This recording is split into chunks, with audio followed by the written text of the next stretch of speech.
오늘 아침 하나님께서 우리에게 주시는 말씀 창세기 4장 4절로 7절까지의 말씀 보도록 합니다. 창세기 4장 4절부터 7절 말씀.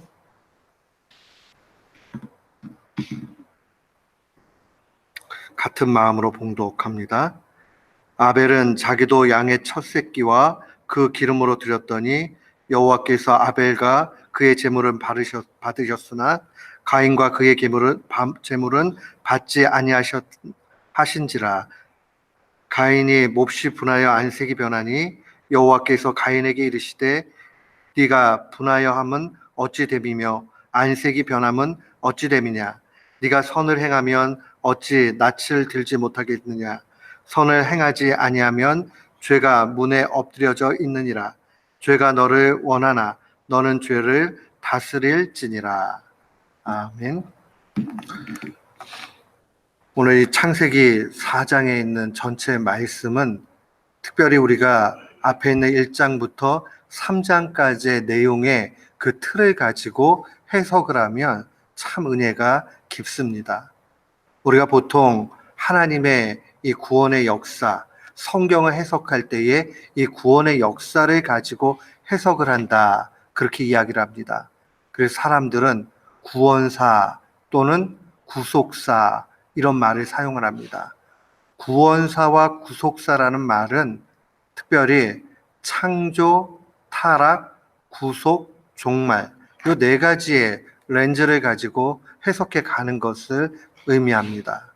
하나님께서 창조하셨고 또 인간이 타락했고 그것에 대해서 하나님이 친히 대가를 지불하시는 구속의 일이 있었고 그것이 종말의 때 어떤 식으로 나타나는가 하는 그 관점으로 볼 필요가 있습니다. 하나님께서 인간을 창조하신 이유는 특별히 하나님과 깊은 교제 가운데서 우리가 하나님을 기뻐하면서 살기를 원하기 때문에 창조하셨습니다. 그래서 인생의 아름다운 모습 가운데 하나는 하나님과 좋은 관계를 유지하는 것입니다. 이 좋은 관계를 유지하는 것을 우리는 예배라고 이야기합니다. 예배는 우리가 공적으로 모여서 드리는 예배도 있고 또 삶의 예배도 있습니다. 공적으로 드리는 예배는 하나님 앞에 모든 영광을 올려드리는 것이죠. 동시에 또 삶의 예배라는 것은 하나님을 부단히 사랑하고 이웃을 사랑하는 것으로 나타납니다. 오늘 본문 말씀은 이 구원사, 구속사의 관점에서 보면 아주 잘 드러납니다. 하나님께서 이 창조해 주셨죠. 이 창조된 인간이 하나님의 뜻대로 잘 살면 좋은데 오늘 앞선 3장에 보면 이 사탄의 유혹 가운데서 타락하게 된 것을 보게 됩니다. 이 타락했을 때에 하나님이 그냥 내버려 두신 것이 아니라 창세기 3장 15절에 이 여자의 후손을 통해서 사탄을 완전히 진멸해 주실 것을 약속해 주셨습니다. 그래서 학자들은 이 3장 15절의 말씀을 원시복음이다, 첫 번째 되는 복음의 메시지다, 이런 이야기를 합니다. 그렇게 복음의 메시지대로 살게 될 때에 결국 구원이라는 것이 종말에 주어지게 될 것입니다. 우리가 이 틀 안에서 살펴보면 오늘 본문에 더 구체적인 삶의 모습이 나타납니다. 하나님과 관계가 좋아야지 우리는 행복할 수 있는데 오늘 본문 4장에 보니까 두 사람이 나옵니다. 우리가 잘 아는 아벨과 가인입니다.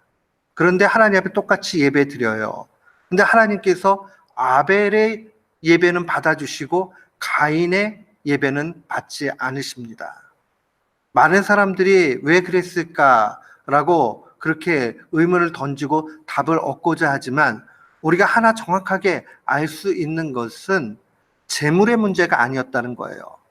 재물의 문제가 아니라 오히려 그 중심의 문제가 하나님 앞에 받침이 되었느냐 거절이 되었느냐의 중심에 있다는 겁니다.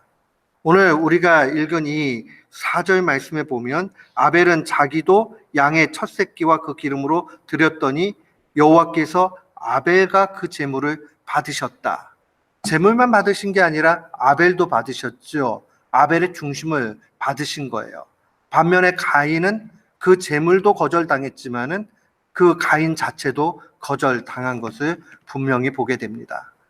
우리가 하나님 앞에 좋은 관계를 유지한다는 것은 단순히 예물을 드리고 하는 그 차원만 있는 것은 아닙니다.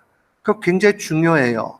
그런데 드릴 때에 우리 중심, 우리의 모든 것, 이 우리 속에서 우러나오는 모든 것이 하나님을 향해서 드려야 됩니다. 근데 문제가 생기죠. 이 가인이 분노가 됩니다. 안색이 변합니다. 그렇게 되면서 7절 말씀에 보면 주님이 이렇게 말씀하시죠. 네가 선을 행하며 어찌 낯을 들지 못하겠느냐. 선을 행하지 아니하면 죄가 문에 엎드려져 있느니라. 죄가 너를 원하나 너는 죄를 다스리라라고 명령합니다. 그러니까 우리 속에 언제나 죄의 소욕이 있죠. 타락 이후에요. 원죄 때문에 그래요. 그러나 죄를 다스리라는 이 말씀 속에서 우리가 볼 수 있는 것은 죄의 책임은 하나님께 있는 게 아니라 우리에게 있다라는 사실을 분명히 알아야 됩니다. 그런데 신앙생활을 하면서도 이런 생각을 하시는 분들이 종종 덜어 있습니다. 하나님이 우리 만들었는데 이렇게 만들었으니까 내가 어떻게 하겠는가? 그 하나님 책임이다 라고 얘기합니다. 그러나 오늘 본문 말씀에 분명히 나와 있죠. 죄가 우리를 원하지만은 죄의 소욕이 우리에게 있지만은 그 죄를 다스리는 책임은 우리 자신에게 또한 있다는 것을 기억해야 됩니다. 하나님 탓하면 안 돼요. 우리가 앞서서 이 아담과 하와가 얼마나 그 남 탓하는가 하는 것을 분명히 보게 되죠. 아담은 하와를 탓하고 하와는 하나님께서 만드신 저 뱀이 아주 간교하게 나를 꼬였다라고 또 그렇게 이야기하잖아요. 그러나 그 모든 것은 결국은 자기가 좋은 것을 선택한 그 책임은 그 사람에게 있다 하는 것을 봐야 됩니다. 근데 문제는 그 다음에 벌어지죠. 분노하는 가인이 자기 아우를 죽이는 첫 번째 살인의 문제가 나타납니다. 그리고 나니까 13절, 14절, 15절 말씀으로 오게 되면 가인이 여호와께 아뢰되 내 죄의 벌이 죄벌이 지기가 너무 무겁다라고 얘기를 합니다. 결국 이 가인은 이 죄벌로 인해서 큰 고통 가운데 놓이게 되고 두려움에 떨게 되지요. 자기를 만나면 다 죽일 것 같은 그러한 공포심에 처하게 됩니다. 그때 15절에 은혜가 나타나죠. 여호와께서 그에게 이르시되 그렇지 아니하다. 가인을 죽인 자는 벌을 7배나 받으리라 하시고 가인에게 표를 주사 그를 만나는 모든 사람에게서 죽임을 면하게 하셨다. 하나님의 은택, 구속이 여기 가운데 나타난다는 것을 또 한 번 볼 수가 있습니다. 사랑하는 성도 여러분, 하나님의 은혜라는 것이 이렇게 큽니다. 우리가 이 땅 가운데 살아가면서 하나님의 은혜에 대해서 늘 마음속에 간직해야 됩니다. 우리는 죄의 가운데 넘어지지만은 하나님의 은혜는 한량없이 크시다는 거예요. 그러나 우리가 동시에 기억을 해야 되는 또 한 면이 있습니다. 그 죄의 책임은 우리에게 있다는 것이고 죄를 지으면 두려움과 공포와 괴로움이 있다는 거예요.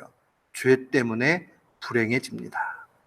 그렇기 때문에 죄 짓지 않도록 해야 됩니다. 그럼에도 불구하고 우리는 죄를 먹고 마시죠. 그때마다 다시 주님 앞에 회개하고 새로운 마음이 돼서 다시 시작하는 그 믿음이 필요합니다. 이 아담 가정에 큰 재앙이 오게 되지요.